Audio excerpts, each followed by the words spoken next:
Bueno, FEAFES oficialmente, porque ha habido algunas asociaciones que empezaron antes, nace en 1983, ya hemos celebrado los 25 años. Hemos pasado de ser una organización muy pequeña, con personas dedicadas a buscar la ayuda solo para los suyos, los más próximos, a ser una organización que busca la ayuda en general de todas las personas con enfermedad mental. Logramos hacer un estudio durante un tiempo que nosotros hemos llamado estudio estratégico siglo XXI, FEAFES siglo XXI, donde hemos puesto lo que es la misión de FEAFES, defender a las personas con enfermedad mental, de buscar una mayor calidad de vida y representarlas en el caso que tengamos que hacerlo. Bueno, pues eso es lo que engloba todo el movimiento asociativo, que ha tenido el éxito de que ahora pues, somos reconocidos como tales, que representamos en toda España a este movimiento, que encima tenemos la gran suerte, entre comillas, de que cada vez todas las instituciones y administraciones públicas nos llaman para formar parte de eso que decía antes de expertos. Ya no, los expertos no son los psiquiatras, son todas aquellas personas que tienen algo que decir o tienen algo que contar sobre los problemas de salud mental. Con lo cual, nosotros creemos que la trayectoria ha sido muy importante, pero es verdad que nos falta muchísimo por recorrer, muchísimo. La misión de la Confederación Española de Agrupaciones de Familiares y Personas con Enfermedad Mental, FEAFES, es la mejora de la calidad de vida de las personas con enfermedad mental y de sus familias, la defensa de sus derechos y la representación del movimiento asociativo. La estrategia de salud mental presentada en nuestro país en diciembre del 2006 se fundamenta en los siguientes principios: respeto a los derechos humanos, enfoque de salud pública, atención multidisciplinar y comunitaria en asociación con la sociedad civil y evaluación de los resultados. En España, según la OMS y según el Ministerio de Sanidad, el 3% de la población tiene un trastorno mental grave y el 9% tiene un trastorno mental, grave, leve, lo que sea. Claro, esos números que decimos parece que no son nada, pero hablando solo del grave, es decir, trastorno mental grave, eso significa que más de 1 millón de personas necesitan una atención muy adecuada y muy especializada y muy comprometida y con muchas profesionales. En España ese tratamiento no existe, por eso tenemos tanto déficit. Por eso muchas veces se dice que las personas que viven con la familia, es que la familia está haciendo de cuidador, sí, está haciendo de cuidador y está haciendo de unidad de salud mental y está haciendo de acompañante y está haciendo de cosas que no tendría que hacer. En todo caso, como mucho tendría que hacer de supervisor, pero vamos, es decir, no tendría que hacer esas cosas que efectivamente esta revolución, entre comillas, cuando se hizo en el año 86, de sacar a la gente, a las personas que tenían un problema de salud mental de los psiquiátricos y llevarlo a la comunidad, pues esa reforma ha recaído y está recayendo fundamentalmente en las familias, cosa que no debería ser. Pero si hubiera una buena atención de base, eso lo tendríamos muy solucionado.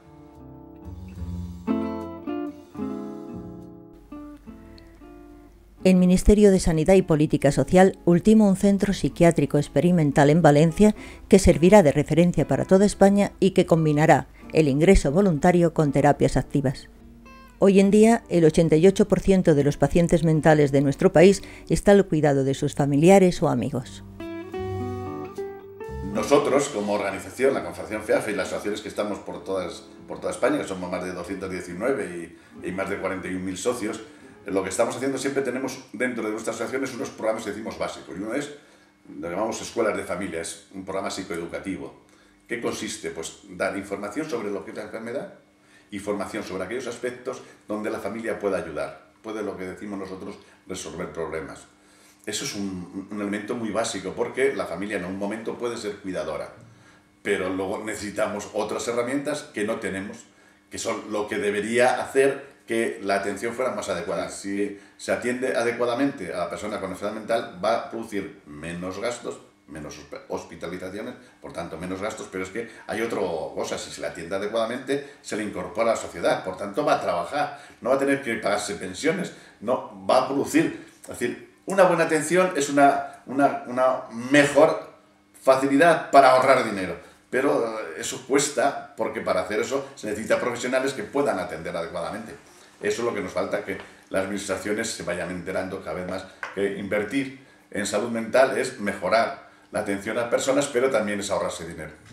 Los médicos y los expertos, aunque no sean médicos, y normalmente hay muchos expertos que no son médicos, pues son psicólogos o son familiares, también son expertos, y justamente en la Estrategia de Salud Mental del Sistema Nacional de Salud se contó, según decía la OMS, que es mucho mejor hablar de trastorno porque indica un problema que puede derivar o no en una enfermedad. No todas las personas que tienen un problema de salud mental, un trastorno, son enfermos. Ni todas las personas que tienen un problema de salud mental va a dar origen a una enfermedad crónica. Por tanto, como la enfermedad afecta a unos y a otros no, pues se pensó que es mucho mejor trastornos, porque hay trastornos graves, trastornos leves, diferentes matices dentro de los problemas de salud mental.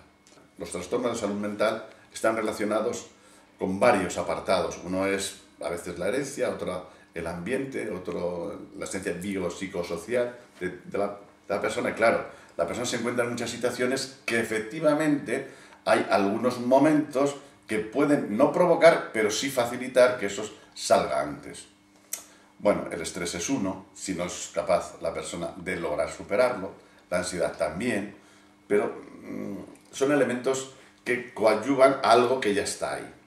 Puede saltar antes o puede saltar después y eso puede ser que hagan que salga antes, pero no determina ningún problema de salud mental por sí solos. Nosotros no creemos que tenga que haber un centro especializado. Sí tiene que haber algunos recursos, claro. Puede ser que se necesite tener pues, una mini residencia, pero puede ser también que haya en algún momento determinado tener un hospital de día. Es decir, tiene que haber una serie de recursos, pero a la persona con enfermedad mental tiene que tratarse en la comunidad, dentro de su ambiente. Eso algunas personas no lo entienden, pero es lo que se produce mejor beneficio a la persona. Cuando hablas con algunas personas que tienen pues, una cierta responsabilidad en trato con personas con enfermedad mental, dicen, cuando la persona está integrada a la sociedad, cuando ha sido capaz de tener un trabajo y ha formado una familia, la persona se integra mucho mejor y tiene altibajos porque esta enfermedad en algún caso es crónica, en otros casos es duradera. Porque crónica parece que es un trastorno para toda la vida. Pues sí, en algún caso puede ser que sí, es verdad. Pero normalmente son aquellos que no han sido bien atendidos. En otros casos, pues, es duradera porque va a durar mucho tiempo y tiene que tener una serie de pasos y un tratamiento adecuado. Pero es una circunstancia de la enfermedad, como otra patología tiene otras circunstancias. Esta tiene esas características. Entonces depende cómo esté. Pero rotundamente no. Ahora, también en la persona se hace querer, ¿no? Yo mismo me hago querer mismamente en el puesto de trabajo. A mí me ha tocado la responsabilidad de ser el responsable de la sala, pero ante todo no son mis trabajadores, es decir, el jefe, son mis compañeros, ¿no?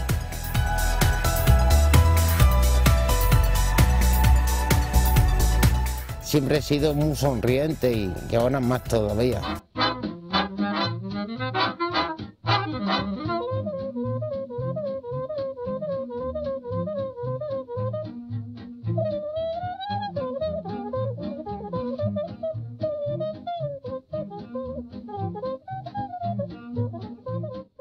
Nos faltan muchas cosas, es decir, España es el país de todo el mundo que tiene más personas con enfermedad mental, con un trastorno mental dentro de su familia, el 88%. La familia española no está en desacuerdo con ese problema. Lo que sí está en desacuerdo es que no hay los recursos adecuados para atender a esa persona en las necesidades que la persona presenta, que presenta dentro de su enfermedad o patología. Es decir, normalmente todos tenemos una casa, salimos a trabajar, volvemos. Bueno, pues la persona con enfermedad mental tiene la casa de sus padres, otra casa parecida, o dentro de su entorno, su familia.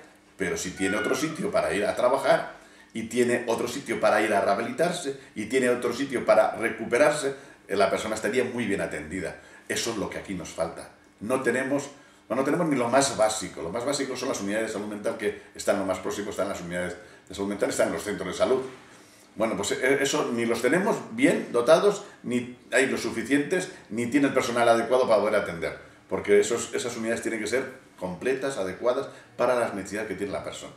Para una población de 30.000 personas debería haber un psiquiatra, 2 psicólogos, 4 enfermeros, 4 auxiliares de ayuda a domicilio y auxiliares clínicos, monitores, técnicos de inserción laboral, trabajador social, etcétera, etcétera. Un número más o menos entre 14 y 15 personas.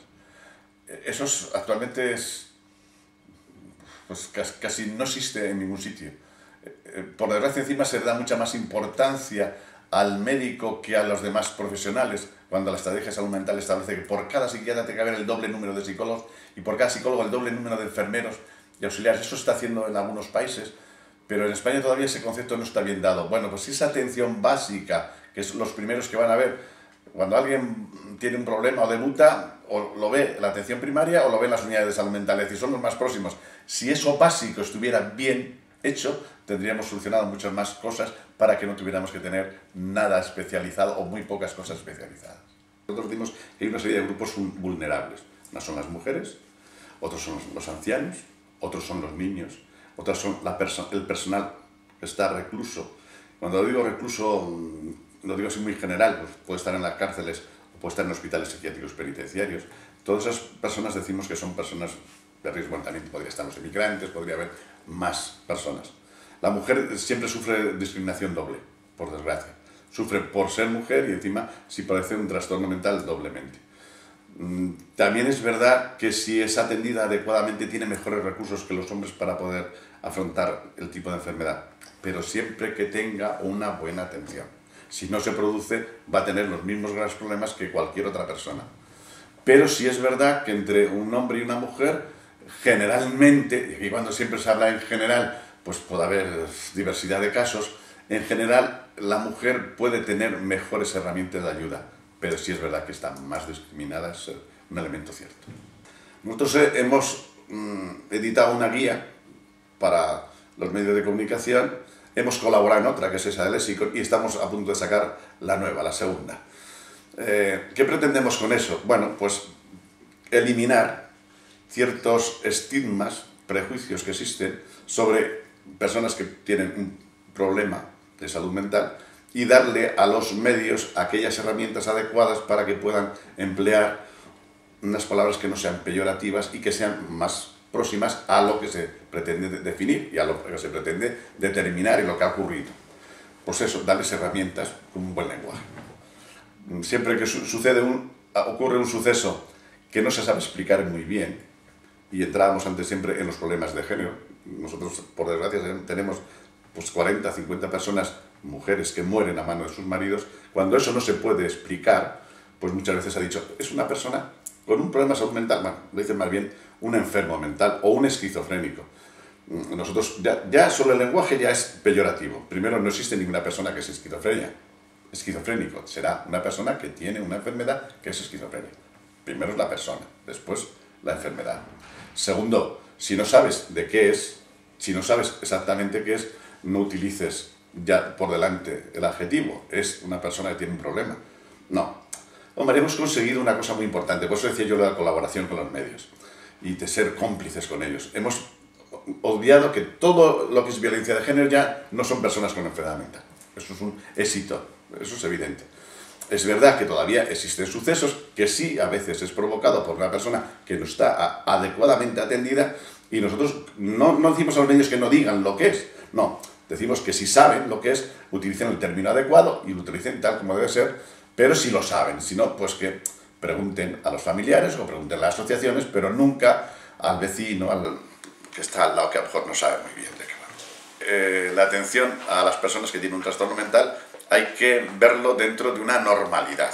Es decir, hay que verlo con las características que tiene este tipo de patología, pero atenderle en aquellas necesidades que plantea. Y nosotros una de las cosas que planteamos, y planteamos justamente a los medios, es que se conozca mejor qué es lo que sucede cuando una persona tiene esta enfermedad y que se den informaciones cada vez más veraces, más claras sobre los hechos y no pues que se mezclen otros elementos más o menos noticiables, digamos, entre comillas. Y luego, bueno, nosotros seguimos pidiendo a la sociedad, le seguimos pidiendo a la administración que establezca una serie de recursos adecuados, empezando con lo más básico. Nosotros conformaríamos que lo básico fuera lo más atendido, pero efectivamente nos faltan tiempos para ir poco a poco supliendo la cantidad de cosas que nos faltan.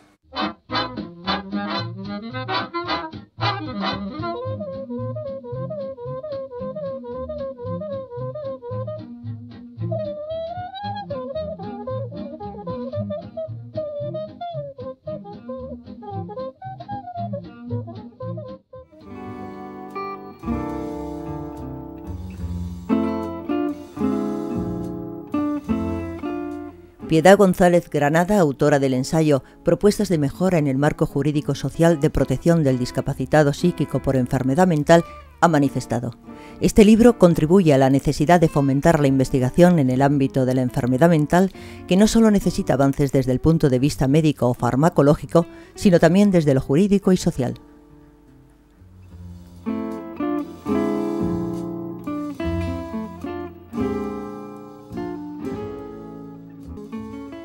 Este libro fue un trabajo premiado por la Obra Social de Caja Madrid hace 2 años, y yo presenté el trabajo que ahora es libro, presenté este tema porque cuando vi las bases enseguida tuve claro que había una temática contenida dentro de las bases generales de la convocatoria que me interesaba especialmente, y era justamente relacionado con la discapacidad por enfermedad mental o por trastorno mental grave, pero planteado desde el punto de vista